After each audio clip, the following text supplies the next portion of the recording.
zaten erkeği. Tamam sen de kodayım vaze varım ben damdım. Tamam, var mı ben zaten.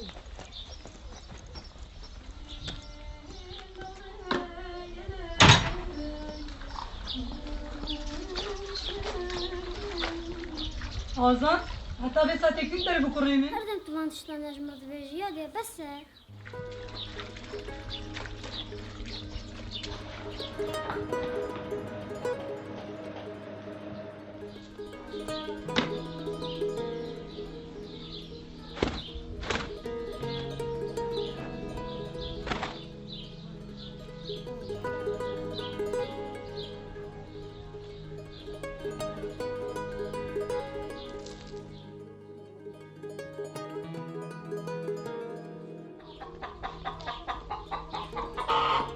Azat, diğer bu konuyu mu? Azat!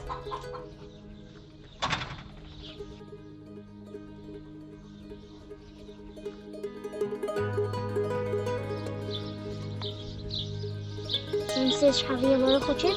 Tuze diyari diye xabıkım peç çeyke. Emeliş kurtak sürekli. Tı? Evet korkani çeyke. Hala benim belki koşuk çeyke.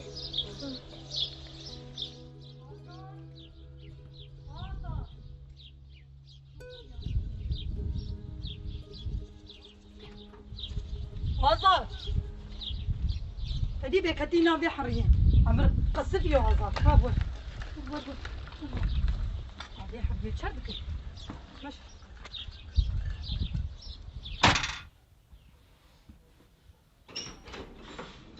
عمر قصف يا كرمي زبان مرة شكلي الرودرو نافا زارو كان نابي حرية تخدي زبان زبان مصدادي مرة شكلي أول كا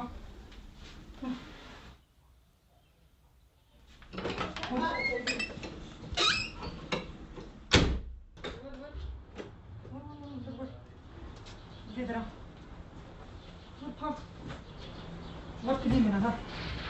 Lokomotiften hızlı. Tamam. Ne kadar bir Bir dünya geldi sıçrayışta tamam mı? yüksek binaları aşan. Ne kadar tabu kuşum ha. Krypton'un çocuğu şimdi çelik adam oldu. Süpermen. Süpermen büyük bir gazetenin muhabiri olarak Clark Kent kimliğine büründü. Ve kendini kötülüklerle savaşmaya adadı. Şimdi Bayan Lane, hayatınızın hikayesine hazır olun.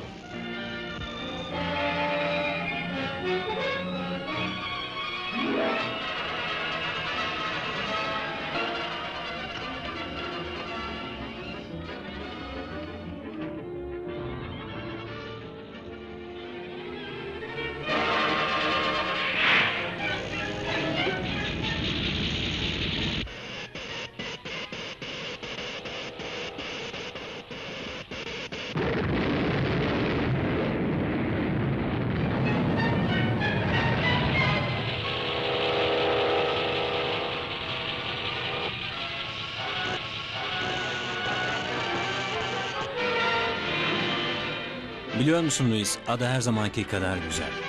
Evet Clark, Süpermen sayesinde.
زيت شتاء بيسكي خلاص بك